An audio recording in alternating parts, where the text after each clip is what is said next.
Thank you, John. Your Excellency, ladies and gentlemen, colleagues and friends.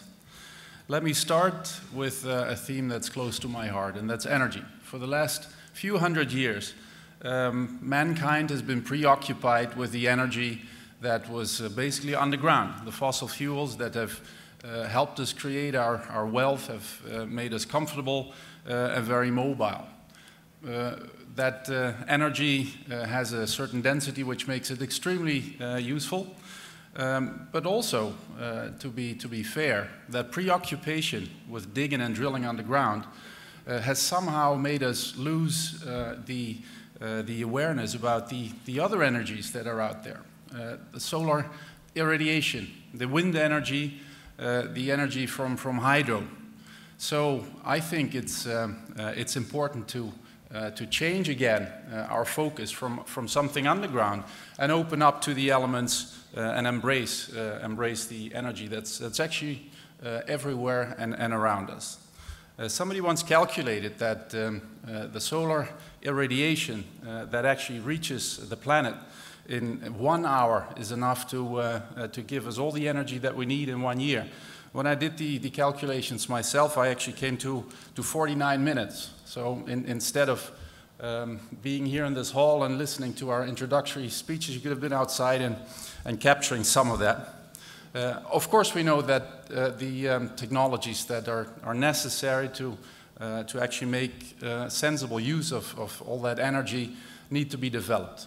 The renewable energies, they're low in density, they're dispersed, they need storage, they need high efficiency of conversion. But we have to get our collective heads out of the sand and embrace the elements again. And this is part of why we're here. With these welcoming words, I'm glad to see. I'm glad to see all of you. I'm glad to be here in Vancouver. It's a great city, a lot of ambition. It's a similar ambition that we have in Abu Dhabi.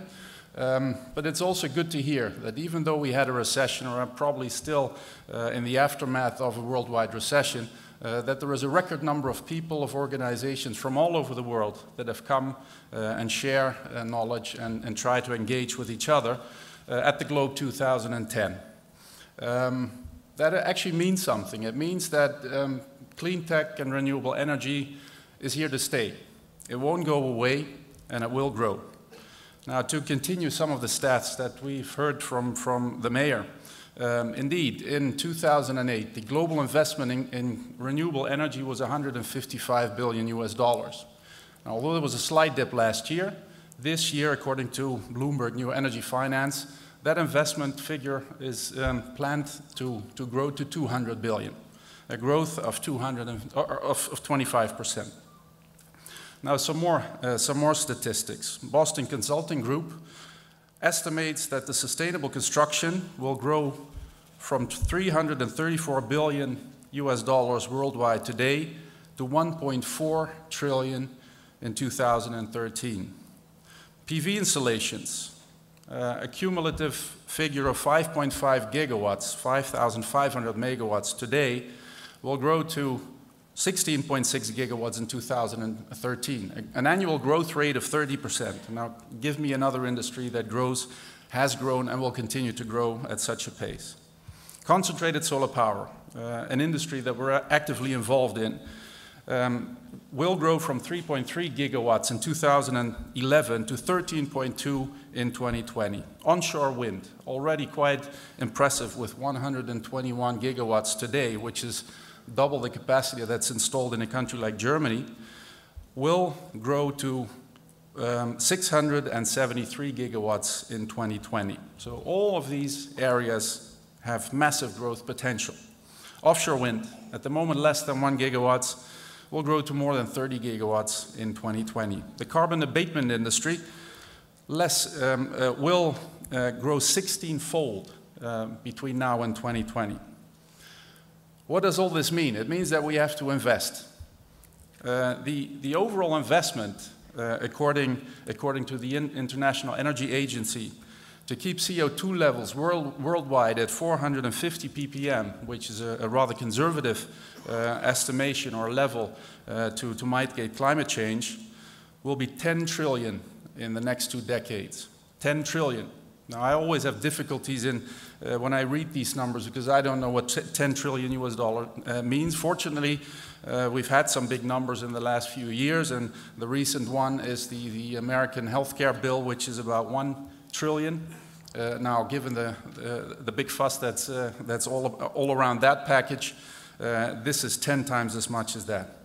Now, all of these investments are linked to job creation. And I think this is an important message that we should never forget. All of this is green growth. It's the new economy.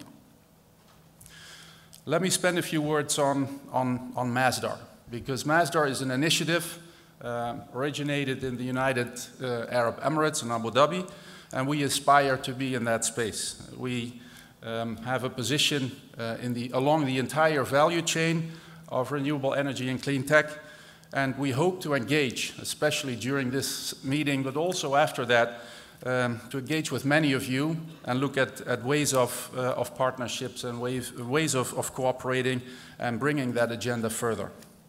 Now, let me explain a little bit about what we do, because many of you may have heard about our flagship project, Masdar City, which is something that has captured the imagination and the hopes of many people. Because if you can build a green city in the brown desert, that's of course something. That's an achievement, and that's a paradox. Why would a country like Abu Dhabi, who is blessed with probably 100 years of hydrocarbon reserves, do this?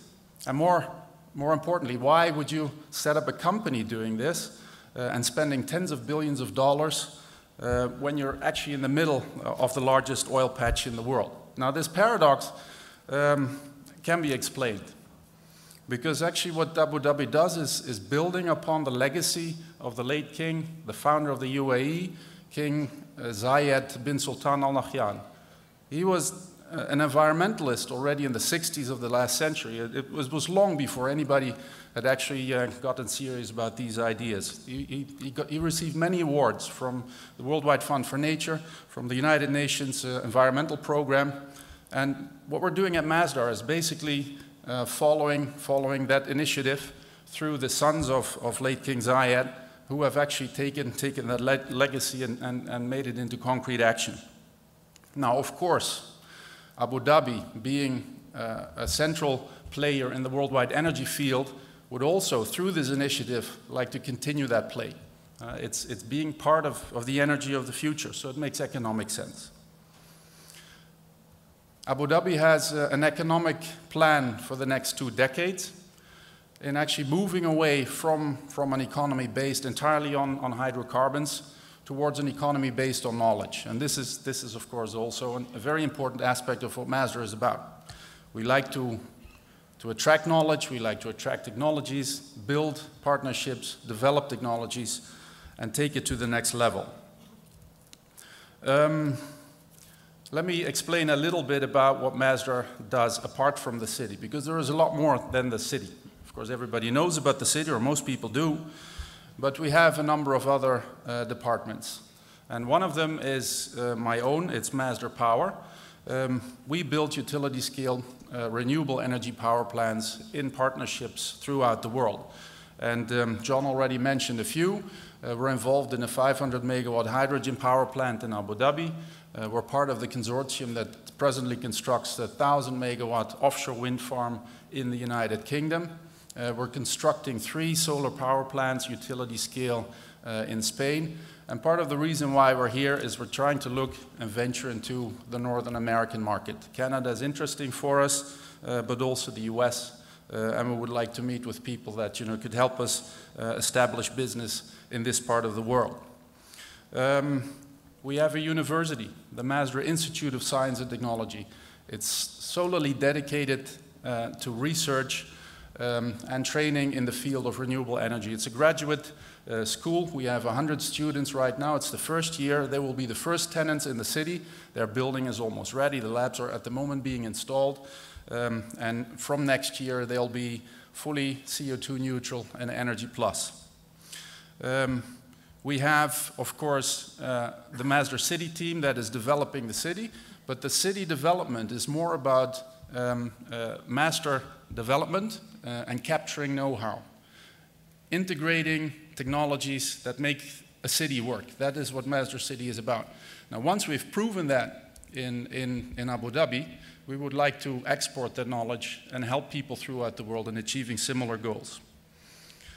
We have another business unit, Masdar Carbon. Masdar Carbon is involved in projects worldwide in which carbon is mitigated. It's typically work in developing countries through the Clean Development Mechanism, but we're also involved in carbon capture and sequestration. Masdar Carbon is at the moment building one of the largest systems in the world, in which carbon sources, both post-combustion and pre-combustion sources in the UAE, are linked to a network of CO2 that will be used for enhanced oil recovery in the oil feeds of the Emirate. We have a venture capital arm, Masdar Venture Capital. There is 2 funds in that department. We have representatives here, and the funds invest in growth capital for companies that are in the clean tech sphere. So if you have a company that needs expansion, that wants to take a certain technological development to the next level, or wants to grow the business, please contact the folks at Masdar Venture Capital. So as you can see, there is a broad scope of activities. We are based, our business strategy is based on partnerships and on inclusivity. We're not an exclusive company, even though we have many activities along the value chain. We like to cooperate with people outside and have as many links as possible. Khaldoon, the CEO of Mubadala Development Corporation, our parent company, which is a sovereign wealth fund of the Emirate, recently shocked an audience by describing our partnership model as being that of Catholic marriages. We like to take our time dating, but when we've made a choice for a partner, we're very loyal, and it's for the long term. Now, being able to actually mixture cultures, we're not limited to one partner, so we can have several marriages. So, again, I would like to invite you to engage with us and see whether it works. We're here for a couple of days. Probably take a bit more time, but. Now, before I close, I would like to mention one point about the nature of renewable energy. Renewable energy, as I said, it's dispersed, but it's everywhere. Now, there is a clear trend because of that nature towards decentralized conversion of energy. And that's actually the beauty of it. Where you actually consume energy, you can convert solar, irradiation, wind, biomass energy, hydropower. Now, this trend actually has the advantage that there is a lot of local value creation. If I take the example of a solar energy system, you need high qualified labor on the spot to actually install the systems, to do operation and maintenance of these systems, etc. Now, this very nature is part of the beauty of renewable energy, is that we have a lot of value creation everywhere on the planet. It's not centralized in one place and then transported without any value addition along those lines. Of course, because we save on infrastructure, it also makes economic sense. And when job creation is a priority, which it is, renewable energy and clean tech can be a solution for the problem. It's part of the green growth.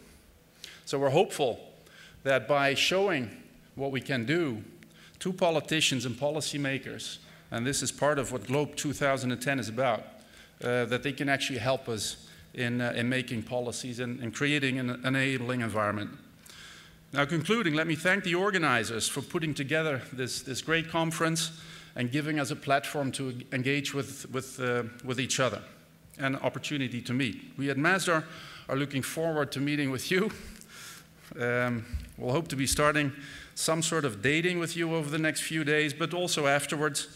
And let us all work on developing these technologies and creating services and mechanisms to help us grow this industry. Thank you very much.